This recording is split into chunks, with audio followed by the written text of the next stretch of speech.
सोना मानव इतिहास की सबसे पुरानी और कीमती धातु में से एक है, लेकिन क्या आपने कभी सोचा है कि ये सोना धरती पर आया कैसे? क्या ये सचमुच हमारी धरती पर बना है या फिर ब्रह्मांड का तोहफा है जो करोड़ों साल पहले हमारी पृथ्वी तक पहुंचा? तो चलिए शुरुआत करते हैं रहस्यमय सफर की, जहां ब्रह्मांड की गहराइयों से सोना हमारी धरती तक पहुंचा। आज हम धरती पर जितना भी सोना देखते हैं वह हमेशा से यहाँ नहीं था। ब्रह्मांड में कहीं पर भी सोना सुपरनोवा यानी कि तारों के विस्फोट से बनता है। अरबों साल पहले जब उल्का वर्षा हुई तब यह सोना धरती तक पहुंचा। जब धरती बन रही थी तब बहुत गर्म थी। उस समय हल्के तत्व एल्यूमिनियम, सोडियम, कैल्शियम जैसे तत्व पृथ्वी की सतह पर रह गए, जबकि भारी धातुएं लोहा, तांबा, सोना और पारा धरती के गहरे हिस्सों में चले गए। अगर यही हाल रहता तो शायद सोना हमें कभी दिखाई नहीं देता। लेकिन धरती पर होने वाली प्लेट्स की हलन चलन और ज्वालामुखी विस्फोटों ने इन धातुओं को कैद खाने से तोड़कर बाहर लाना शुरू कर दिया।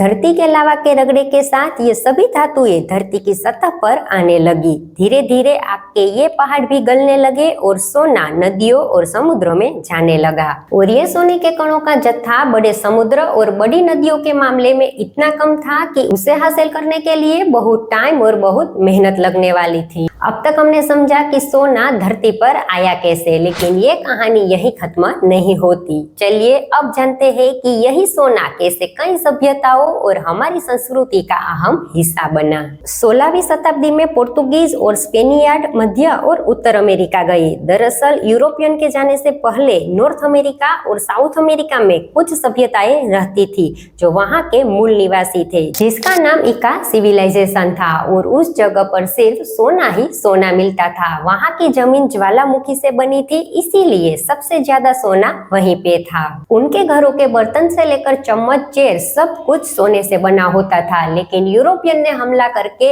इका सभ्यता को ही मिटा डाला और सारा सोना यूरोप ले गए। 18वीं सदी तक हजारों टन सोना यूरोप पहुंच चुका था। उसके बाद 1848 की बात करें तो एक जेम्स मार्शल नाम के यूरोपियन को अमेरिका के कैलिफोर्निया राज्य की एक नदी में चमकदार सोने के कण मिले। रातों रात हजारों लोग उस जगह पर आकर बस गए और एक गांव का निर्माण हुआ, जो कुछ समय बाद सैन फ्रांसिस्को के नाम से जाना गया। फिर साइबेरिया और साउथ अफ्रीका में भी सोने की खदानें मिली, लेकिन वहाँ के लोग खुद मजदूर बनकर रह गए और सोना ब्रिटेन जैसी ताकतें ले गई। लेकिन भारत अलग है। यहाँ न तो सोने की बड़ी खदानें हैं, न नदियों में कण। फिर भी भारत दुनिया का सबसे बड़ा गोल्ड प्रिजर्वर है। सदियों तक हमारे मसाले, कपड़े और कलाकृतियां यूरोप और अरब तक बिकती थी और बदले में यहाँ सोना चांदी आता रहा। यही वजह है कि आम भारतीय परिवारों के पास करीब 10,000 टन से भी ज्यादा सोना है। सरकारी खजानों की बात करें तो सबसे ज्यादा सोना अमेरिका के पास है, लेकिन अगर जनता के निजी भंडारों को जोड़े तो दुनिया में सबसे ज्यादा सोना भारत के पास ही है।